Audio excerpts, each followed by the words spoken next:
இன்னைக்கு நம்ம சேனல்ல கெண்டை மீன் குழம்பு எப்படி செய்யறதுன்னு பார்க்க போறோம். அதுக்கு தேவையான பொருட்கள்லாம் என்னென்னு பார்க்கலாம். கெண்டை மீன் 1 கிலோ, குழம்பு தாளிக்கிறதுக்கு நல்லெண்ணெய், கடுகு 1 ஸ்பூன், வெந்தயம் 1 ஸ்பூன், 1 பெரிய வெங்காயம், 5 பச்சை மிளகாய், 2 கொத்து கருவேப்பிலை, 6 to 8 பல் பூண்டு, 2 பழுத்த நாட்டு தக்காளி, குழம்புக்கு தேவையான பொடி மிளகாத்தூள், மல்லித்தூள், வீட்டு குழம்பு மிளகாத்தூள், வணக்கி அரைக்கிறதுக்கு சின்ன வெங்காயம், 3 தக்காளி, அரை மூடி தேங்காய், புளி 1 எலுமிச்சம்பழம் சைஸ் அளவு, கல்லுப்பு. குழம்புக்கு அரைக்கிறதுக்கு வணக்கின சின்ன வெங்காயம், தக்காளி, தேங்காய் இது 3யும் சேர்த்து அரைச்சிக்கலாம். இந்த அளவுக்கு பேஸ்ட்ல நம்ம வணக்கின தக்காளி, வெங்காயம், தேங்காய் இது எல்லாத்தையும் அரைச்சி எடுத்துக்கிட்டோம். இப்போ எண்ணெய் காஞ்சிருச்சு. அடுத்து கடுகு, வெந்தயம் சேர்த்துக்கலாம்.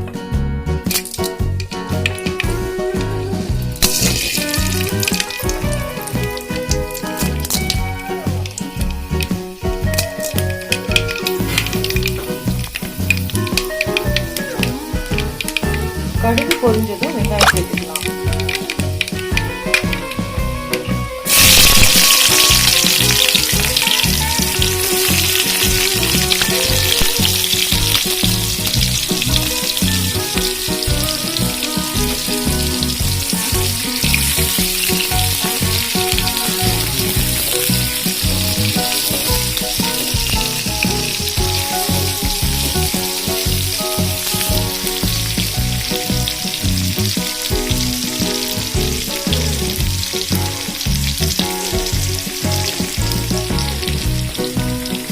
இப்போ பச்சை மிளகாய் போட்டுக்கலாம்.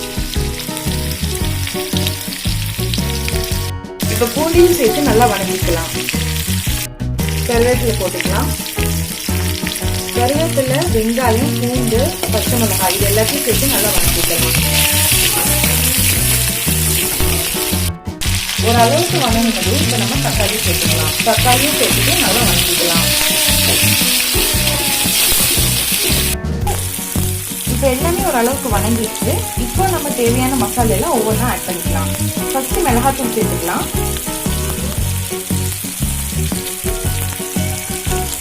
மல்லித்தூள், குழம்பு மிளகாத்தூள்,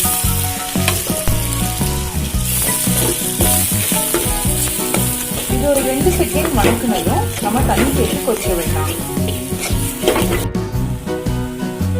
தண்ணி சேர்த்துக்கலாம்.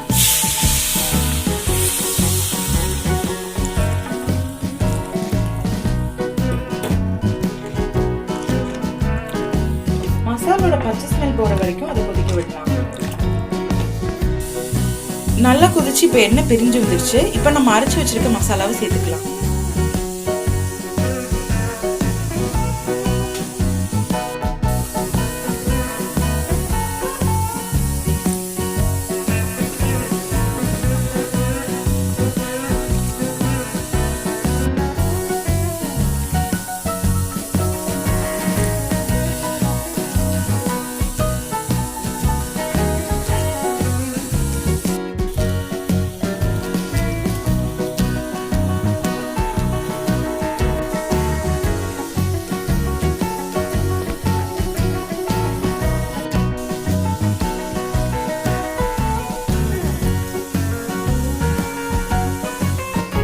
இப்போ நம்ம மீன் சேர்த்துடலாம். மீன் சேர்த்ததுக்கு அப்புறம் ஒரு 5 நிமிஷம் நல்லா கொதிக்க வச்சுட்டு இறக்கிடலாம்.